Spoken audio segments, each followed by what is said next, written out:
tous! Alors pour faire suite à ma vidéo précédente sur Trello, un outil de gestion et de planification des dossiers, on parle aujourd'hui d'un outil de suivi et je travaille avec Excel ou Google Sheet.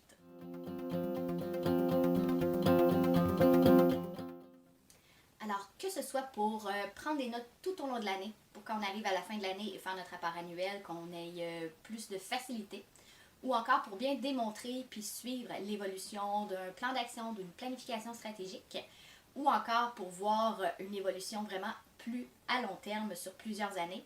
Les outils que je vous présente aujourd'hui sont des outils que moi j'utilise couramment et qui me font gagner beaucoup de temps. Alors je vous présente d'abord mon document qui m'aide à faire le suivi tout au long de l'année pour la préparation du rapport annuel.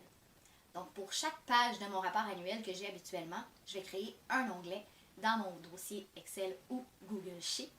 Et pour chaque onglet, je vais avoir des tableaux de suivi pour pouvoir colliger facilement les informations.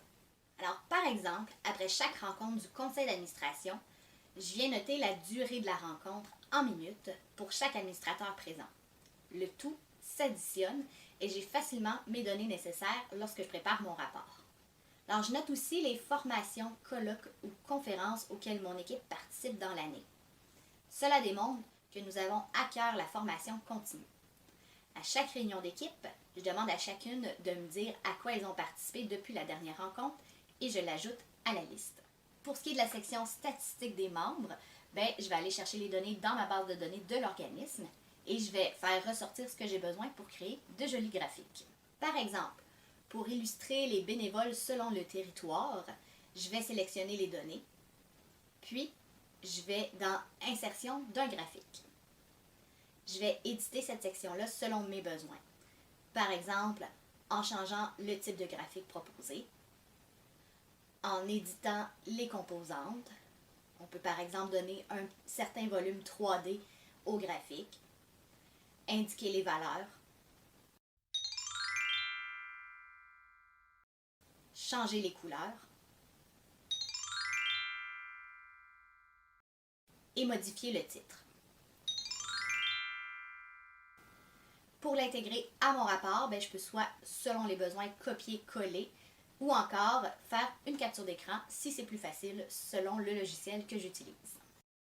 On retrouve ensuite des onglets pour le suivi des communications, des activités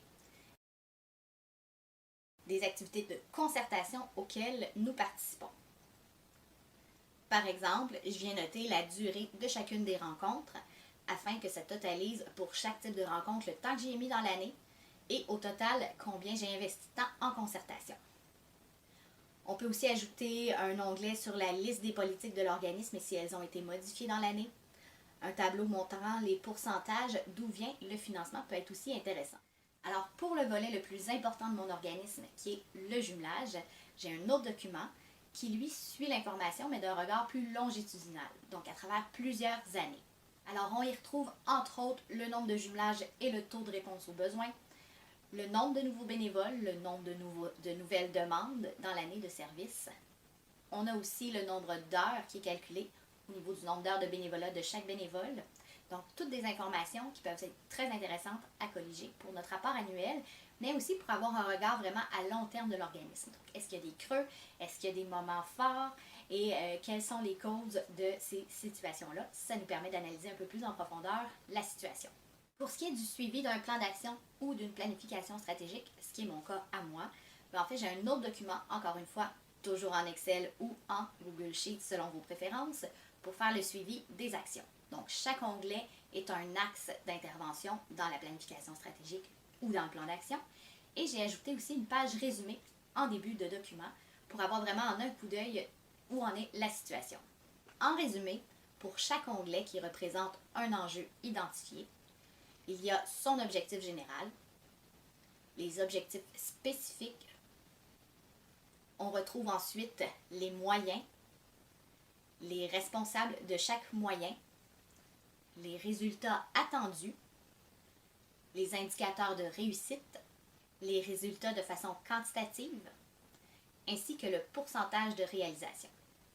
Pour ce qui est de la page résumée ou la page en un clin d'œil, ce qui est surtout important, c'est de s'assurer d'avoir les bonnes formules pour les références aux onglets suivants. Il pourrait être aussi intéressant à chaque année, surtout si c'est une planification stratégique, de prendre un moment pour s'assurer que les cases suivent la nouvelle année.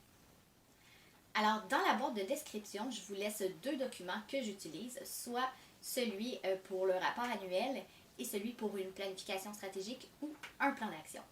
Si j'ai des collègues d'organismes de parrainage qui voudraient avoir aussi mon document sur la vision longitudinale, faites-moi signe par courriel. Ça va me faire plaisir aussi de vous le partager. Alors, j'espère que ces documents vous seront utiles et vous feront gagner du temps pour votre prochain rapport annuel. Et d'ici là, je vous invite à vous abonner à ma chaîne pour de futures vidéos. Merci de m'avoir écouté jusqu'à la fin.